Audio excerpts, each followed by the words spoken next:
할렐루야. 네, 오늘 하나님을 기대하고 나온 사람들마다 우리 하나님께서 기대에 맞는 만남을 주실 줄 믿습니다. 하나님은 절대로 우리를 소홀히 대하시거나 우리의 기대를 깨뜨리실 분이 아니라는 것이 성경에 드러나 있습니다. 우리 얼굴이 나타남으로 하나님 앞에 오므로 우리 하나님을 기쁘시게 한 줄 믿습니다. 남북 정상들이 만나서 역사적인 만남을 가진 것이 뉴스에 나옵니다. 얼마나 기쁜 일인지 모르겠습니다. 왜 이렇게 남한과 북한에 있는 리더들이 만나는데 70년이라는 세월이 걸렸는지 참 어떨 때는 참 답답하고 그런 일입니다만은 어쨌든 근자에 이렇게 만날 수 있다는 것만 해도 얼마나 감사한 일인지 모릅니다.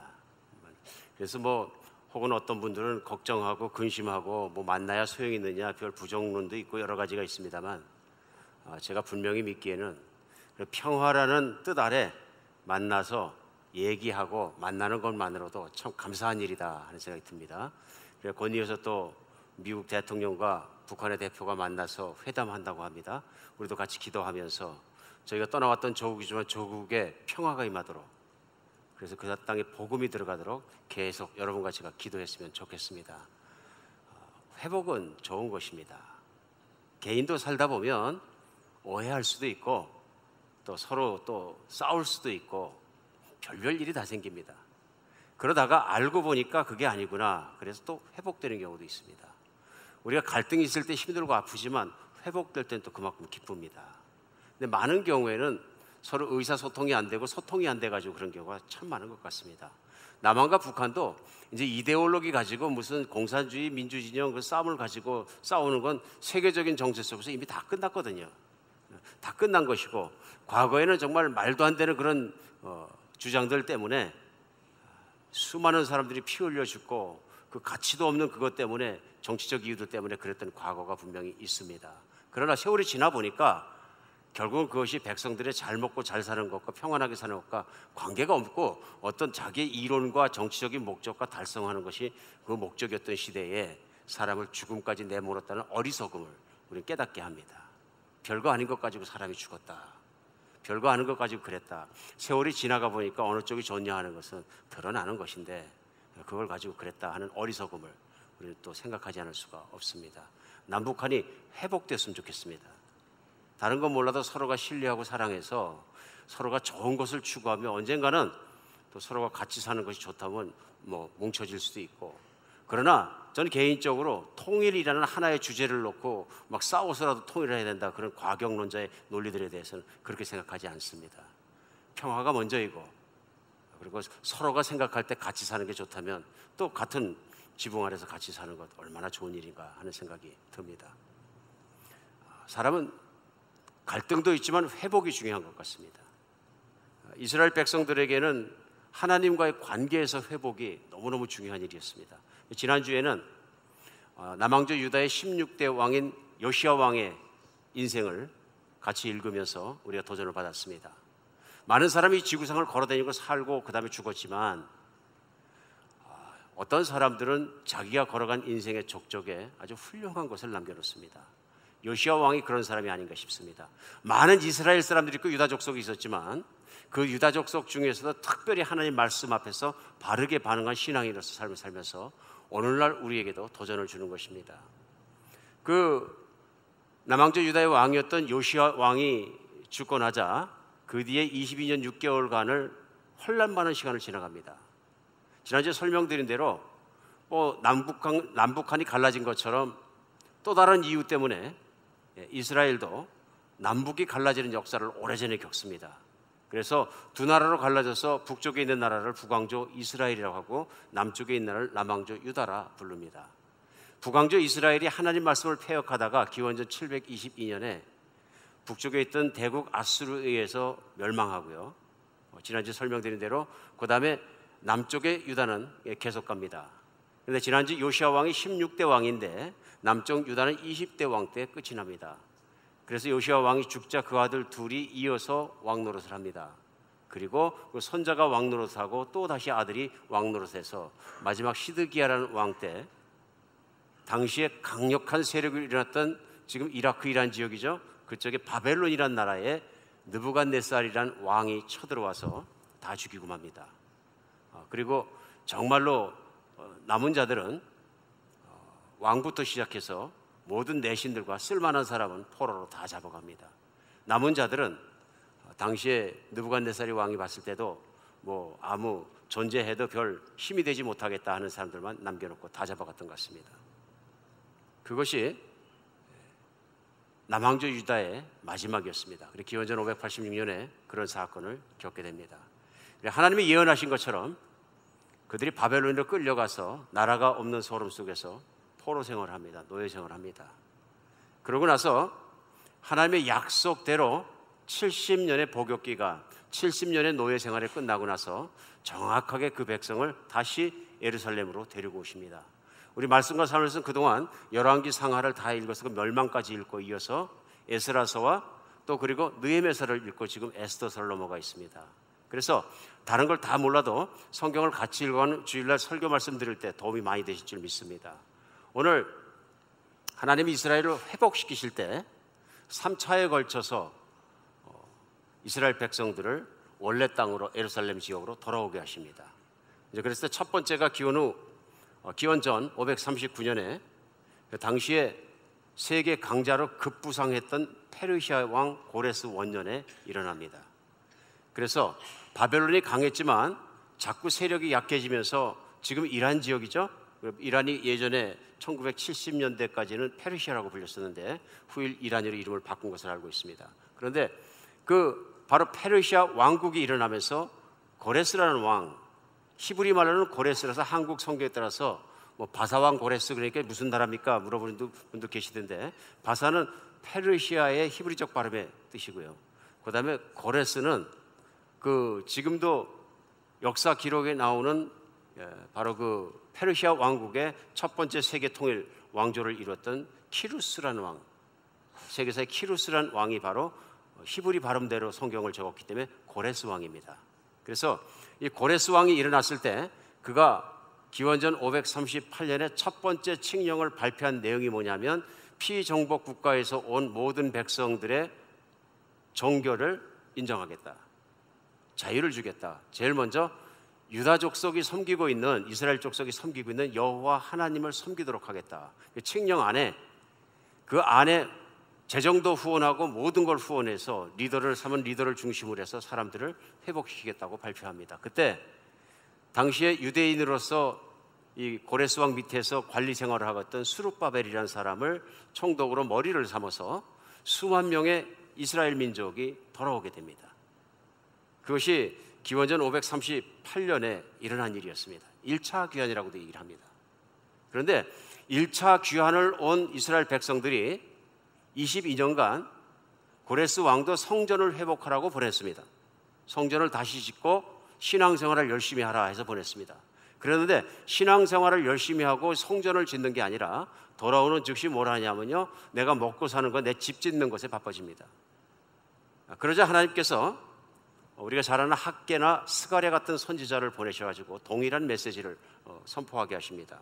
그것이 뭐냐면 너희가 바벨론에 있을 때는 하나님 성전을 그렇게 갈망하더니 예루살렘까지 데려왔으니 이제는 고향 땅에 돌아와서 하나님 성전 먼저 짓기보다는 너희들이 안락한 집을 짓기 위해서 모든 시간과 노력을 다 쓰느냐, 하나님은 뒷전이냐 하는 것입니다.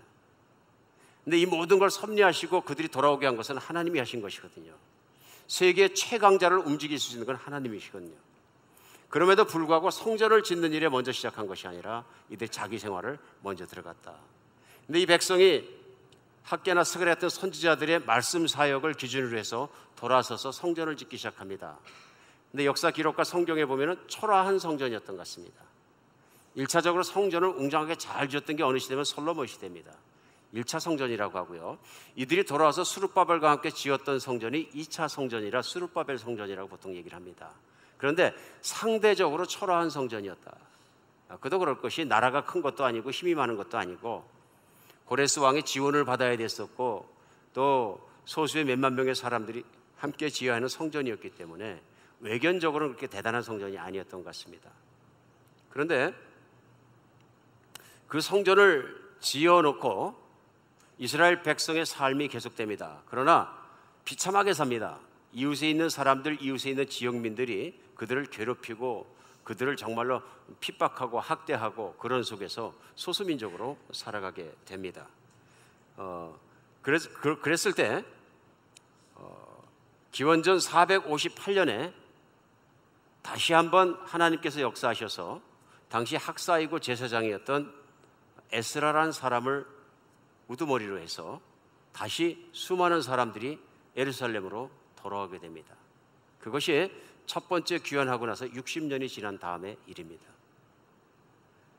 그래서 어쩌면은 영적으로 돌아오자마자 활발한 하나님을 찬양하고 나라를 일으키고 뭐 그런 속에 들어갔던 것이 아니라 차수가 계속될수록 나라가 좋아지는 것을 알 수 있습니다. 에스라가 돌아와서 말씀 사역을 시작하고 말씀대로 살아가는 일을 시작하게 됩니다.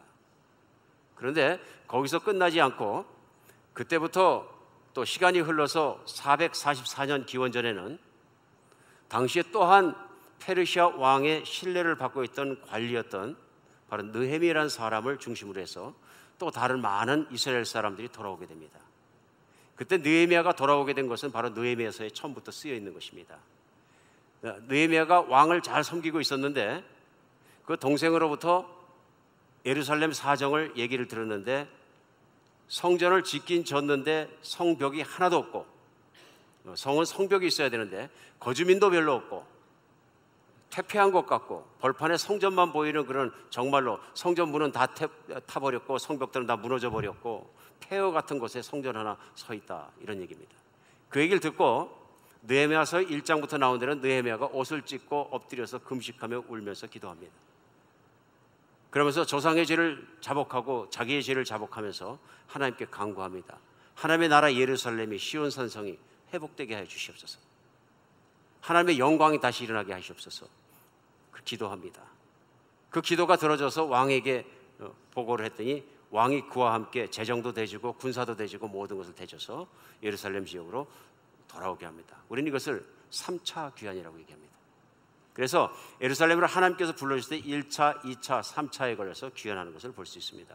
오늘 봉독해주신 여러분과 제가 들은 본문 느헤미야서 8장은 배경이 그렇습니다. 느헤미야가 돌아와서 아주 힘든 과정을 겪고 주변 민족들의 어떤 저항과 전쟁의 위험과 모든 걸 겪으면서 성벽을 다 쌓습니다. 그러니까 우리가 상상할 수 있는 성전이 중심에 있고 성벽이 없어서 성벽이 있어야 사람들이 사는데 안전하게요. 성벽이 없으니까 안전하지 않았거든요. 그러니까 큰 공사죠. 성벽을 뺑뺑 돌아 다 쌓고 마지막에 성전에 문을 달고 완공합니다.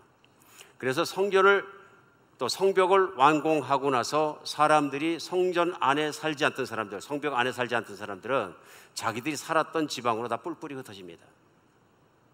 뿔뿔이 흩어졌는데 이들이 7월 달이 되자, 오늘 본문은 7월 초하루였다 이렇게 얘기하는 모인 것이 7월 달은 초막절을 이들이 지른 절기입니다. 그 당시에 무슨 이유인지는 모르지만은 페르시아로 다시 건너갔다가 페르시아 관리였으니까 있던 에스라에게 연락이 돼서 에스라가 다시 오게 됩니다. 이들의 요청을 받고 12년 만에 다시 돌아옵니다. 그리고 바로 그 초막절이 시작되는 날에 동쪽에 있는 문 수문이라는 문에 밖에 있는 광장에 전 백성들이 다 모여 있는 것부터 오늘 본문이 시작합니다. 오늘 성경의 배경을 쭉 설명드린 얘기는 왜 그러느냐면은 배경을 이해해야 우리가 말씀을 이해하는 데 좀 도움이 될 것 같습니다. 오늘 그래서 무슨 내용이 나오냐면요, 에스라가 특별히 만들어진 강단 위에 서고 온 백성들이 있는데 온 백성과 함께 새벽부터 시작까지 정오까지 말씀을 읽습니다. 다른 것 하는 것 아니고요, 말씀을 읽는 것입니다. 율법을 읽었다고 말씀하시는 거 보니까 우리 쉽게 생각할 수 있는 게 모세오경을 읽었던 것 같습니다. 창세기서부터 신명기까지 5권의 책을 계속 읽은 것입니다.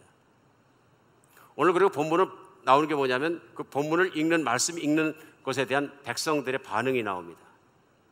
그래서 9절에서는 특별히 백성들이 그 말씀을 듣고 다 울었다 하고 나옵니다. 울었다. 그러자 느헤미야나 제사장 학사 에스라가 그리고 레위족들이 앞에 리더들이 서 있다가 울지 마라. 오늘은 여러분과 제가 하나님을 기뻐하는 날이다. 그것이 초막절 날의 뜻이거든요. 초막절은 1년을 살면서 추수해서 하나님께 감사해 추수감사절을 기쁘게 드리는 날이거든요. 그러니까 대속죄일이나 온 백성이 옷을 찢고 하나님 앞에 속죄하는 그런 날이 아니라 오늘은 기뻐하는 날이라 하나님을. 그러니까 우리가 맛진 것을 먹고 살찐 고기를 먹고 다 함께 나눠 먹고 기뻐하자. 오늘 본문의 마지막은 울면서 시작한 그 집회가 이제 기쁨으로 바뀐 그 내용을 우리에게 전해주고 있습니다. 우리가 무엇을 볼 수 있냐면요, 하나님의 은혜로 이스라엘 백성이 회복되었더라. 그들이 예루살렘 지역으로 돌아온 것만으로 회복되는 게 아니라 결국은 이들이 하나님과 관계한 모든 것이 회복되어서 하나님으로 말미암아 하나님을 위하여 기뻐하기도 하고 슬퍼하기도 하나님에 반응하고 바른 관계 속에 들어가서 하나님의 다스리심을 전적으로 느끼는 부흥이 일어났더라. 제가 부흥이란 단어를 썼습니다마는 부흥이 영어로는 뭐라 그러냐면 revival이란 단어를 씁니다. revival은 무슨 뜻입니까? 회복되었다, 돌아왔다, 그런 얘기입니다. 특별히 영적인 믿음의 문제에서 우리가 결부해서 생각할 때는 예전에 뜨거웠던 신앙이 식어져 버리고 힘들고 뭐가 달라졌는데 내 신앙이 다시 뜨거워지고 하나님 앞에서 새로워졌다 하는 뜻입니다. 오늘 느헤미야서 8장은 회복된 이스라엘 사람들을 보는 것처럼 오늘 여러분과 저도 이 말씀 속에서 하나님을 향해서 뜨거워지고 하나님의 사랑이 붙잡아지고 하나님을 만나지고 또 우리의 믿음이 회복되는 그런 시간이 되었으면 좋겠습니다. 오늘 이스라엘 백성이 어떻게 회복되느냐, 대체로 두 가지 정도 생각할 수 있을 것 같습니다. 첫 번째는 이들은 하나님의 변함없는 사랑에 대한 믿음을 갖게 되었습니다. 믿음을 갖게 되었습니다. 이스라엘 사람들이 생각할 때 어쩌면 그 순간에 자기들은 축복받은 백성이 아니라고 생각했을 수도 있습니다. 만약 우리가 복받은 백성이라면 하나님께서 우리를 모든 민족에 뛰어나게 하시고 잘 살게 하시고 크게 하시고 세상을 호령할 수 있는 최고의 나라가 되게 해주셔야 되는데 나라는 작고 포로로 끌려가고 지난 70년간 거기서 포로 생활을 했으니 두 세대도 넘게 지나갔잖아요. 두 세대가 지나면서 지금 포로가 귀환돼서 돌아온 사람들은 사실은 예루살렘을 모르는 사람들입니다. 그들이 아는 건 한 가지입니다. 뭐냐면은 세계의 최강국은 페르시아다, 바벨론이다. 우리가 종살이 하던 그곳이다. 그래서 세계의 최강자는 페르시아 왕이다. 그리고 우리는 거기에서 뭐 하는 사람들이냐면 하라면 하고 죽으라면 죽고 그 밑에서 노예처럼 살아야 되는 노예인, 주권이 없는 사람들이라. 그리고 생각해 보면 우리나라는 작고 주권도 없고 왕도 없고 아무것도 없고 민족도 작고, 그 당시에 페르시아라는 나라가 얼마나 커졌는지요. 문명이 있는 나라는 다 점령해버렸습니다. 그러니까 페르시아에 있는 왕이 한번 명령하면 전 세계가 떠렁떠렁 하는 겁니다. 꼼짝 못하는 것입니다. 그러니까 그런 나라에서 종살이 할 때 이들의 마음이 어떤 마음이었을까 우리가 생각해 볼 필요가 있습니다. 자기들의 정체성이 무엇이라고 생각했겠습니까? 한 해 두 해도 아니고 70년의 그런 삶을 살고 그 땅에서 나고 그 땅에서 자라고 그 땅에서 어른이 되고 할아버지가 되었으면, 그래 돌아왔으면, 멀찌감치 조상들이 예루살렘에서 잘 살 때가 있었다는 말은 들었는데 얼마나 정체성이 나빴겠느냐 하는 것입니다. 이렇게 살 때 가장 심각한 문제가 뭐냐면 희망을 잃어버리는 것 같습니다. 희망이 없습니다. 희망이 없으면 사람이 활력이 없습니다. 삶에 살 목적과 이유가 있어야 되는데 언젠가 내가 이런 환경을 벗어나서 잘 살 수 있다는 앞이 보이지 않으니까 어떻게 되냐면요, 힘이 쭉 빠져버립니다. 이게 노예근성이라는 말이 있습니다. 노예는 새로운 것이나 힘 있는 얘기를 하지 않습니다. 항상 시키는 대로 살아왔기 때문에.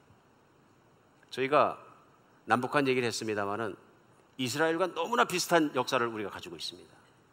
그래서 우리도 남북 분단의 역사가 있는 것뿐만 아니라 그 이전에는 36년간의 일제강점기라는 아픈 기억을 가지고 있습니다. 아픈 기간이죠. 그게 무슨 얘기냐면은 나라의 주권을 빼앗기고 왕도 폐위가 되고 이제는 완전히 꼼짝 못하는 주권이 없는 나라가 되어버려서 다른 나라의 노예같이 살 수밖에 없다. 그리고 일제강점기에 가장 힘든 것 중에 하나가 뭡니까? 문화말살 정책 아닙니까? 일본 제국이 점령하자마자 한 것이 뭐냐면 언어를 빼앗아버리고 학교 가면 일본말만 쓰게 하고 또 일본의 문화를 강요하고, 그래서 일본 문화 중에서 가장 큰 게 뭡니까? 교황을 신으로 섬기고 신사참배하라 그런 것이죠. 근데 꼼짝없이 할 수밖에 없는 게 뭐냐면 일본은 힘이 세거든요. 일찍 문물을 받아들여가지고 총도 제대로 없던 조선군에 비하면 훈련이 잘 된 신식 군대가 들어와가지고 무기와 함께 막 점령을 하니까 꼼짝 못하는 거예요. 힘이 하나도 없는 거예요. 비참한 백성이에요. 거기서 끝나는 줄 알았더니 한반도를 다 휩쓸어 버리고 중국까지 가서 막 세계를 다 점령하겠다고 막 남방까지 가고 전 세계로 뻗어나가는 일본의 모습 앞에서 우리가 만약에 일제 강점기에 태어나서 그때 자랐다면 무슨 생각을 하게 될까 한번 생각해 보십시오. 그렇지 않습니까? 물론 애국지심이 있어서 일본을 무너뜨려야 된다 그럴 수 있지만은 현실적으로 보면 어떻습니까? 조선 반도가 다 뒤집어지더라도 세계를 상대로 싸우고 있는 일본은 못한다. 그때 당시 뭐가 있어요? 항공모함이 있고 뭐 별별 게 다 있었어요. 비행기가 날아다니고, 그렇죠? 비행기 한 대 없는 조선, 나라도 없는 조선이 일어나서 세계를 상대로 점령하겠다고 싸우는 이 큰 힘에 어떻게 항거하겠느냐.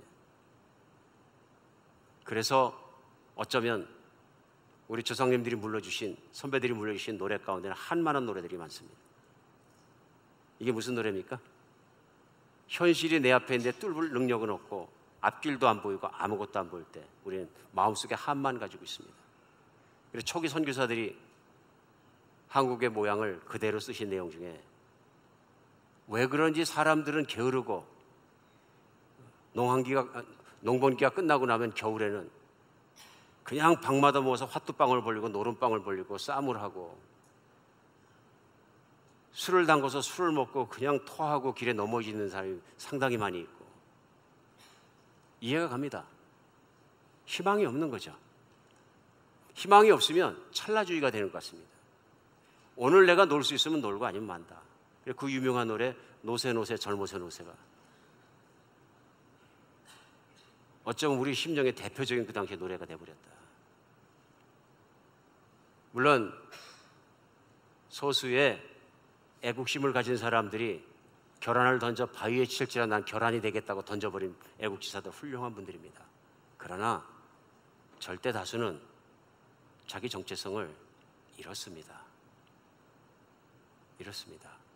전 국민이 일어나서 독립전쟁을 한 것 같지도 않습니다. 더 안타까운 것은 그 당시에 나라를 일깨우고 선각자로 앞으로 뛰었던 우리 그리스도인들도 다르지 않았습니다. 그것이 아픈 역사입니다. 신사참배에 대해서 남한에 있던 각 교단이 앞서서 신사참배는 우상숭배가 아니다. 그러므로 교회는 앞서서 신사참배해야 한다. 그리고 일본군을 위해서 헌금을 모아서 신식 비행기를 사라고 돈을 대줬던 아픈 역사를 가지고 있습니다. 신사참배를 거부하겠다는 순교자들이 나왔을 때 교단으로부터 그 목사님의 이름을 제명해버리는 아픈 역사를 가지고 있습니다. 왜 이렇습니까? 현실만 보고 믿음으로 보이지 않았기 때문에 그렇습니다. 현실이 너무 강해 보이는 것입니다. 일본 군대를 무너뜨린다는 것은 impossible. 그렇죠? 그러나 하나님께서 그것을 하루아침에 무너뜨릴 수 있다는 것을 생각지 않은 것이 어느 누가 그렇게 강한 일본 군대를 미국을 치는 군대를 미국이란 잠자고 있던 나라가 원자폭탄 하나 터뜨려서 하루 만에 항복하게 만들 줄 누가 알았겠습니까? 아무도 모른다. 하나님은 하신다. 그렇죠? 근데 사실은 교회가 믿음으로 그것을 보고 믿음으로 나갔어야도 불구하고 현실이 너무 크니까 현실에 압도돼 버린 거죠. 꽉 눌려버린 것이죠. 시각이 잘못된 믿음의 시각만은 아니었다는 것입니다. 오늘 이스라엘 사람들은 바벨론이라는 나라에서 페르시아라는 나라에서 살아가면서 그들이 보았던 현실은 너무나 막대하게 큰 것이었습니다. 그 왕으로부터 독립을 하고 자기들이 왕을 세우고 산다는 것은 말도 안 되는 얘기였습니다. 그래서 그들이 돌아와서 성전을 회복했습니다. 근데 그것도 왕의 명령 때문입니다. 고레스 왕이 명령하지 않았더라면, 돈을 대주지 않았더라면, 보호해주지 않았더라면 성전도 못 세우는 거예요. 근데 그 성전 세우는 것조차도 22년을 지연하고 나서 세웠다. 이게 뭡니까? 하나님에 대한 기대가 깨졌다는 얘기입니다. 현실만 보이고 어차피 성전을 져도 안 될 것 하는 생각이 있었다는 얘기예요. 그런데 오늘 기적 같은 일이 일어납니다. 성벽을 다 쌓는데도 마음은 늘어져가지고 각자 고향으로 돌아갔더라. 뭔가 시큰둥한 것입니다. 성전도 생겼고 성벽도 생겼으면 우리 생각에는 모든 것이 다 이제 회복됐다. 아닙니다. 실제 회복을 남겨놓고 있었다. 그러면서 오늘 8장 말씀 느헤미야에서 뭘 전하냐면요, 그런 사람들을 실제로 회복시킨 것은 하나님의 말씀이었다는 것입니다. 오늘 학자 에스라가 돌아와서 강단에 서서 말씀을 놓고 표 읽다 보니까 그 반응이 뭡니까? 쭉 읽으면서 백성들이 구절 말씀에 다 우는지라. 왜 우는 것입니까? 우리 한번 깊이 생각해 볼 필요가 있습니다. 회중이 무슨 정말로 드라마틱하게 어떤 예화를 써가지고 감동 있는 예화를 해가지고 막 가슴이 찡하게 하고 그런 설교를 들었다는 얘기가 아닙니다. 지금 말씀을 그냥 쭉 읽었다는 얘기입니다. 언제부터? 새벽부터 정오까지 몇 시간을 읽은 거예요. 그럴 때 말씀을 이렇게 듣던 회중들이 듣다가 말고 울었더라 하니, 왜 그럴까요? 네, 하나님을 알게 되었다는 거예요. 우리가 바벨론에 살 때는, 페르시아에 살 때는 페르시아가 제일 위대하고 크고 그들의 우상을 섬기는데 마음까지 뺏겼었는데, 에이 나다 차라리 하나님 안 믿고 그들이 섬기는 우상을 믿어 힘이 세지고 부자가 되고 잘 살고 노예에서 벗어나고 귀족이 되고 출세할 수 있겠다, 그런 마음. 그 중에는 우상을 섬기는 자도 물론 있었겠죠. 근데 말씀을 듣다 보니까 우리가 지어드린 성전은 보잘것없고 조그맣고 능력이 없기 때문에, 그런데 성벽도 뭐 페르시아의 왕궁에 비하면 성벽도 아니라, 비교해 보니까 시골 철락에 있는 동네 막아놓은 것 정도에 지나지 않는다. 그 어떻게 페르시아 세계 최고 강국의 왕이 사는 왕궁과 비교를 하겠어요? 근데 하나님 말씀을 듣다 보니까 페르시아의 왕이 아니라 하나님이 그 왕들을 붙이기도 하고 띄기도 하고 예전에 말씀의 예언에 다 있었다는 것을 알게 됩니다. 하나님은 세계의 왕이시고 왕 중의 왕이시고 진짜 왕이시라는 걸 성경을 통해서 딱 붙잡게 되니까 망가졌던 나의 모든 것이, 망가졌던 자존감이, 망가졌던 정체성이 회복되더라. 우리가 그렇게 위대한 문제로 위대한 하나님의 백성으로 선택받았음에도 불구하고 조상 때부터 우리까지 하나님 말씀 듣지 않으니까 하나님이 미리 말씀하신 대로 약속을 지켜서 우리를 바벨론으로 보내신 거구나. 우리 죄 때문에 그렇구나. 우리가 강하지 못한 것은, 우리가 정말 높지 못한 것은 하나님 약속에도 불구하고 순종하지 않아서 그렇구나. 그걸 깨닫고 죄 때문에 울은 거죠. 두 번째 울은 것은 하나님의 사랑 때문에 울은 것이죠. 우리가 무엇이라고 하나님이 우리를 사랑하시고 우리 백성을 사랑하시고 바벨론 땅에 버려두지 아니하시고 말씀을 듣다 보니까 바벨론에서 돌아올 것이라는 게 미리 쓰여졌고 그것이 일어났고, 오늘 성전과 성벽 앞에서 하나님 말씀을 듣다 보니까 내가 그것의 수혜자라. 하나님이 바로 우리를, 또 나를 생각하셔서 바벨론의 포로 사는 자를 부르셔서 이 자리에서 말씀을 듣게 하셨다는 믿음의 현실성이 깨어나게 된 것이죠. 전에는 현실을 보면서 내가 누군가를 가늠했는데 이제는 하나님 말씀 앞에서 내가 누군가를 찾아보니까 나는 위대하신 하나님의 자녀라. 그리고 그 하나님의 사랑은 우리 조상과 나 자신의 죄악에도 불구하고 배신에도 불구하고 거역함에도 불구하고 멸절시키지 않으시고 오늘 우리를 불러서 여기 서 있게 하셨다. 그때 뭐 은혜가 느껴진 것이죠. 하나님이 얼마나 사랑하셨으면 우리 백성을 정말 다 죽여도 괜찮으신데 살리시고 데려오셔서 회복하신다는 것이, 이 일이 일어나기 70년 그 이전에도 말씀이 있었다는 것입니다. 성경의 예레미야서에서는 예레미야라는 선지자가 남왕조 유다가 완전히 다 망가지고 패망하는 그날까지 같이 있었습니다. 그리고 패망해서 바벨론을 포로로 끌려가는 그들에게 보낸 편지의 내용이 예레미야서에 써 있는 것입니다. 근데 이들이 돌아오기 전에 70년 이전에도 하나님께서 그 예레미야 선지자를 통해서 미리 말씀하시고 어떻게 될 것이라는 게 성경 안에 있는 거예요. 그래서 그 유명한 예레미야서 29장 10절 말씀은 이렇게 시작합니다. 여호와께서 이와 같이 말씀하시니라. 바벨론에서 70년이 차면 내가 너희를 돌보고 나의 선한 말을 너희에게 성취하여 너희를 이곳에 돌아오게 하리라. 바벨론에서 70년 동안 복역을 하면, 훈련을 받으면 70년 뒤에는 내가 너희를 돌아오게 하리라. 그리고 11절부터 유명한 말씀이 따릅니다. 여호와의 말씀이니라. 너희를 향한 나의 생각을 내가 아나니 평안이요 재앙이 아니니라. 너희에게 미래와 희망을 주는 것이니라. 12절이요. 너희가 내게 부르짖으며 내가 와서 기도하면 내가 너희의 기도를 들을 것이요 너희가 온 마음으로 나를 구하면 나를 찾을 것이요 나를 만날 것이니라. 70년간은 부르짖어도 바벨론의 페르시아의 왕으로부터의 압제로부터 빼주지 않으셨지만 그것이 약속대로 끝나고 나니까 풀어주셔서 오셔서 성전을 건축하고 성벽을 건축하고 하나님 앞에 다시 서서, 성전의 의미는 하나님 앞에 기도하는 집입니다. 내 기도를 하나님이 들으시는 하나님의 자녀가 된 회복된 삶을 주셨다는 것입니다. 오늘 이스라엘 사람들이 이런 말씀들을 들으면서 깨닫는 건 뭐냐면, 하나님은 갑자기 일하신 분이 아니라 이 모든 걸 아시고 모든 걸 계획하시고 사랑하시기 때문에 이 백성을 버리지 않고 이스라엘을 붙잡아 주셨다는 것이 잡아진 것이죠. 이게 믿음입니다. 이 믿음이 회복되고 나니까 이제는 그동안 망가졌던 모든 것들이 회복되는 것입니다. 하나님의 사랑은 성경 안에서 뚜렷한 것이 있습니다. 변하지 않습니다. 우리가 신앙생활하면서 어떨 때 불안해합니다. 내가 신앙생활 열심히 하고 뭐 할 때는 하나님이 나를 뜨겁게 사랑해 주실 것 같은데, 요즘 신앙생활의 마음을 나도 알고 삶에서 드러나는 것처럼 우리 배우자도 가끔 나한테 신앙심 안 좋다고 뭐라고 하고, 듣다 보면 어떻게 됩니까? 신앙심이, 믿음이 안 좋아진 게 사실인 거죠. 마음속에 하나님은 더 이상 나를 사랑하지 않을지도 몰라 하는 생각이 듭니다. 거기다가 목회자가 지적까지 받고 나면 더 힘들죠. 그렇잖아요? 저는 그런 일이 많이 못했습니다만은, 목회자가 성도를 보면서 아예 당신 믿음은 안 됐습니다, 그러면 안 되십니다. 그러고 나면 밝아집니까, 어두워집니까? 어두워져요. 요즘은 그렇게 목회하면 교인이 다 떠나버린다고 누가 그러는데, 사실은 그게 복이거든요.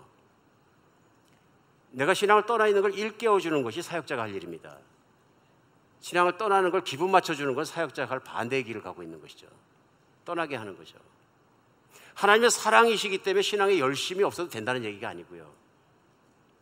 오늘 본문 말씀은 말씀을 듣고 깨달은 것이 뭐냐면, 우리는 죄인이고 하나님 말씀을 듣지 않고 말씀을 소홀하고 순종치도 않고 말씀도 모르고 살았습니다. 우리 지난주에 요시아의 개혁도 왜 일어납니까? 성전을 고치다가 요시아가 제사장이 발견한 하나님의 율법책을 서기관에게 넘겨주니까 서기관에서 받은 거예요. 그걸 읽으라 그래서 듣다 보니까 그때 깨진 거예요, 마음이. 아이고, 내가 죄인이고 우리 백성이 죄인이구나. 그때 개혁이 일어납니다. 오늘도 마찬가지입니다. 성전도 지었고 성벽도 재건했는데 그것으로 채워지지 않다라는 얘기입니다. 그것이 다가 아니더라는 얘기입니다. 성벽과 성전을 재건했다 그래가지고 되는 건 아니더라는 얘기입니다.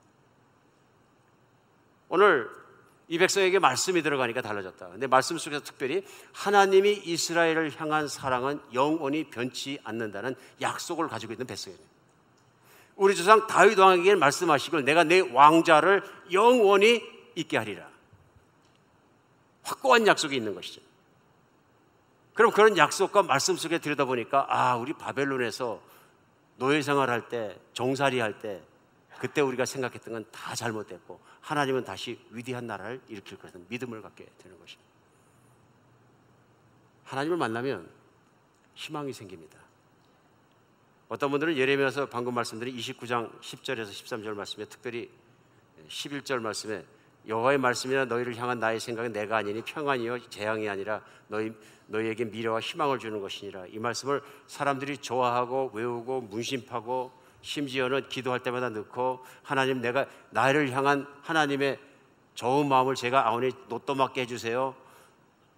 막 이런 신앙들 때문에 많은 목회자들이 이 말씀을 잘못 선포하고 잘못 해석해서 그렇다. 이 말씀은 바벨론에서 포로에서 풀려났던 오늘 본문에 나오는 이스라엘 백성들에게만 해당하는 것이다. 이렇게 열심히 부르짖는 분들이 꽤 계십니다. 저는 너무 그걸 강조하면 안 된다고 목회자로서, 설교자로서 생각을 합니다. 하나님 말씀 안에는 물론 그 바벨론에서 포로로 돌아왔던 느헤미야서에서 오늘 에스라의 강론의 말씀을 듣고 설교의 말씀을 듣고 있던 그 사람들에게 직접적으로 첫 번째 임한 일이지만, 그런 일을 이스라엘 백성에게 일어나게 하시고 성경에 기록되게 하시고 그것을 지키고 계시고 변함없이 지키시는 하나님의 성품은 달라지지 않습니다. 그렇죠? 그런 면에서 하나님이 믿는 오늘날에도 각 사람을 향한 똑같은 성품과 길은 뭐냐면 선하신 것입니다. 늘 말씀드리는 헤세드입니다. 나를 믿고 내 말을 따르는 자에게는 내가 천대까지 인자를 베푸겠고, 헤세드입니다. 하나님의 사랑을 확신해야 미래에 대한 확신이 듭니다. 하나님의 사랑이 변치 않는다는 걸 내가 알아야 미래에 대한 소망의 눈이 활짝 열립니다. 근데 이 눈이 안 열리면 현실이 제일 중요합니다. 그렇죠? 믿음이 아니라 당장 잘 먹고 잘 살면 거기에 미쳐버리는 것이지 왜 하나님을 쳐다보고 미래를 볼 것이냐 하는 얘기 아닙니다. 이스라엘 백성의 가장 비극적인 건 바벨론 포로 생활을 하면서 믿음으로만 볼 수 있는, 말씀을 통해서 볼 수 있는 이스라엘의 미래를 볼 능력을 잃어버렸다는 것이죠. 그런데 오늘 말씀 사경에 속에서 일어난 현실이 무엇이냐면, 기적이 무엇이냐면, 이제는 하나님의 말씀을 듣다 보니까 우리는 대단한 민족이라, 하나님의 사랑을, 총애를 받은 민족이라, 하나님도 위대하시고 그분의 뜻을 우리를 통해서 이루실 것이고 우리는 위대한 국가가 될 것이라는 믿음이 들어오자 달라진 것이죠. 하나님의 사랑은 우리에게 미래를 열어줍니다. 미국 보스턴의 지하병동에서 한 소녀가 격리 수용되어 있었습니다.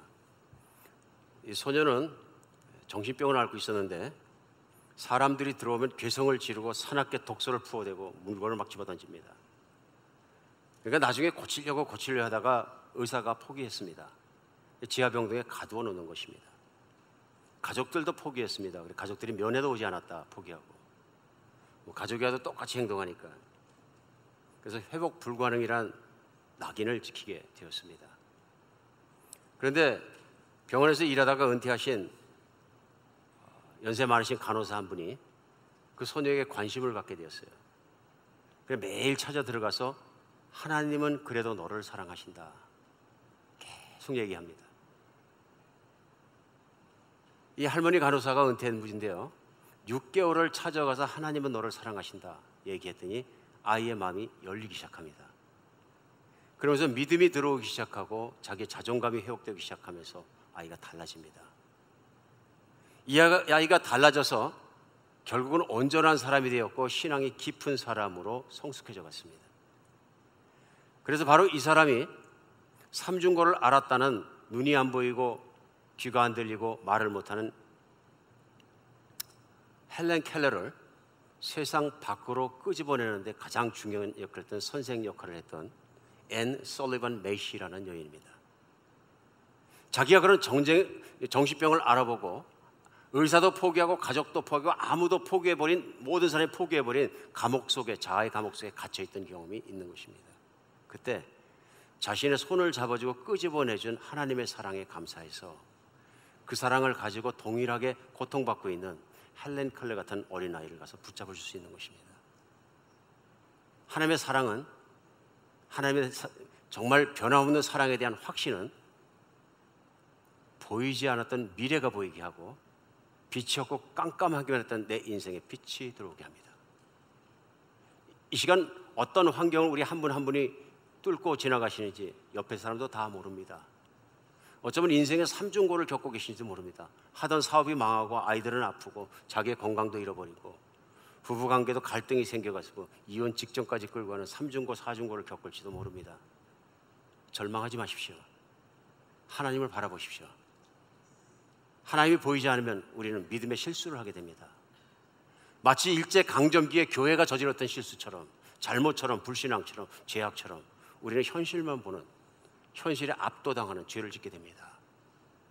오늘 말씀 가운데 우리가 정말로 회복되는 여러분과 제가 됐으면 좋겠습니다. 하나님은 나의 행위가 아니라 나의 믿음과 나를 자녀로 삼아주셨기 때문에 끝까지 사랑하십니다. 오늘 마지막으로 두 번째는요, 우리에게 부흥을 주고 회복을 주는 모든 것 중에 중요한 것은 하나님 말씀을 대하는 태도입니다. 오늘 본문 말씀 가운데 이스라엘 백성 말씀을 들으면서 하나님에 대한 그들의 믿음이 회복되었고, 특별히 하나님은 변함없이 사랑하신다는 그것에 대한 확신이 생겼기 때문에 이들은 부흥이 되고 달라지는 것입니다. 두 번째는 뭐냐 하면요, 하나님의 말씀을 대하는 이들의 태도입니다. 얼마나 간절히 하나님의 말씀을 받으려 했는지 몰라요.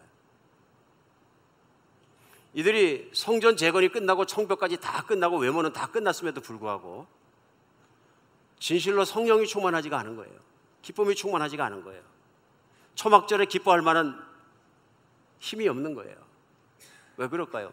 성전과 성벽이 있다는 것, 재건했다는 것만으로 끝나지 않는다, 그런 얘기예요. 어떻게 생각하면 우스운 얘기는 합니다만은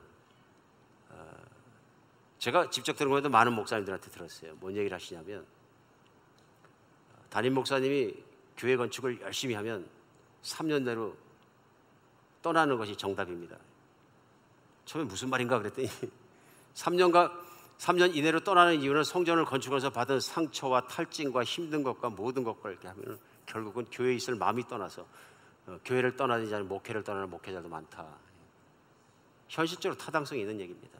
성전 건축은 하나님 나라의 발전을 위해서 참 필요하고 좋은 것이지만 성전 건축을 하다 보면 돈이 개입되고 뭐 여러 가지가 개입되고 하다 보니까 거기에 리더로 뛰어다니던 담임 목사가 지치기 쉽습니다.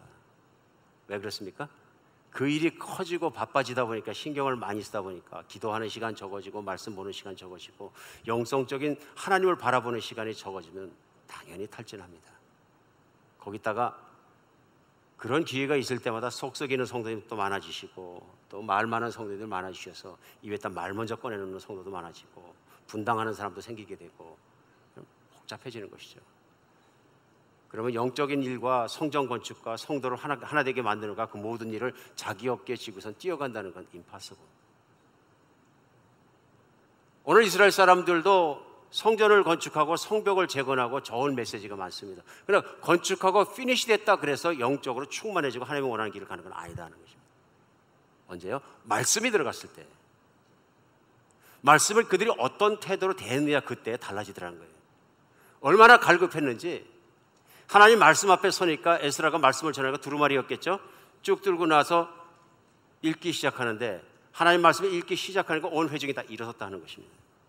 하나님 말씀을 어떻게 앉아서 듣느냐? 서서 들어야 된다고요. 얼마나 좋은 태도입니까? 말씀을 외칠 때마다 아멘, 아멘 하고 받았다는 얘기입니다. 하나님 말씀을 대하는 태도입니다. 진지하고 겸손하고 실제적으로 하나님을 사랑하는 태도들을 보이다는 거예요. 사모하는 사람에게 볼 수 있는 일입니다. 복 중에 복은 무슨 복이냐면요, 하나님 말씀을 사모하는 복입니다.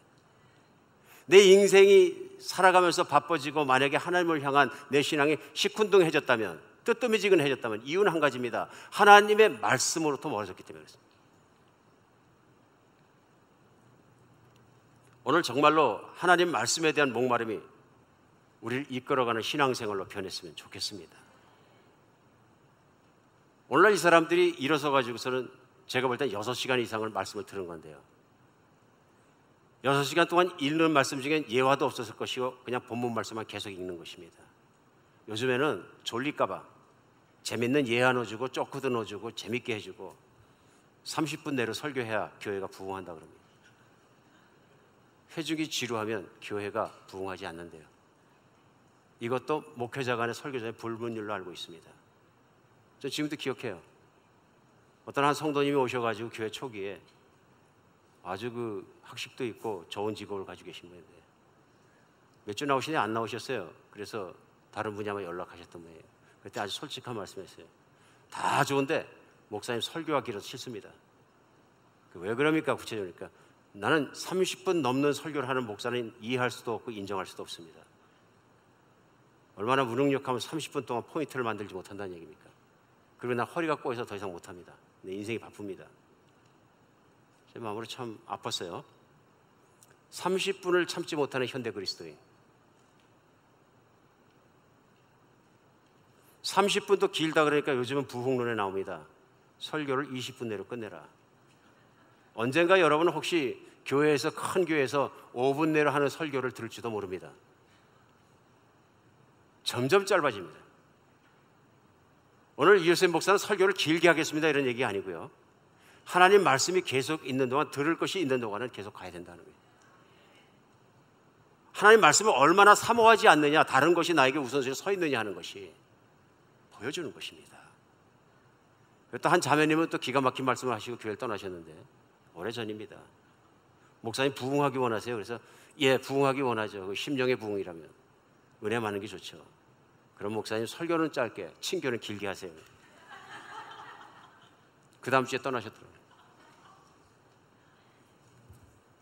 참 요즘은 우스갯소리로 할 수 있습니다만은 당할 때마다 참 어려운 것이 그것입니다. 안타까운 것이죠. 은혜를 모르니까, 하나님 말씀에 진 엑기스 같은 내 인생을 바꾼 은혜를 모르니까 그렇습니다. 내 인생을 결정하는 것은 하나님의 말씀입니다. 내 인생을 확실하게 세워주는 것도 하나님의 말씀이고 믿음을 세워주는 것도 말씀입니다. 성전을 지었지만, 성벽을 쌓았지만, 큰 프로젝트를 완성했지만 하나님 말씀이 그 안에 들어가지 않으니까 이스라엘 백성들이 차지 않더라고요. 하나님 말씀이 있어야 되는 거예요. 말씀을 사모하는 여러분과 제가 되었으면 좋겠습니다. 제가 금년도만 들어와서 말씀을 사모합시다, 말씀으로 들어갑시다 수도 없이 반복 설교했던 것 같아요. 어쩔 때는 설교를 준비하다 하나님 이거 또 했는데 또 합니까?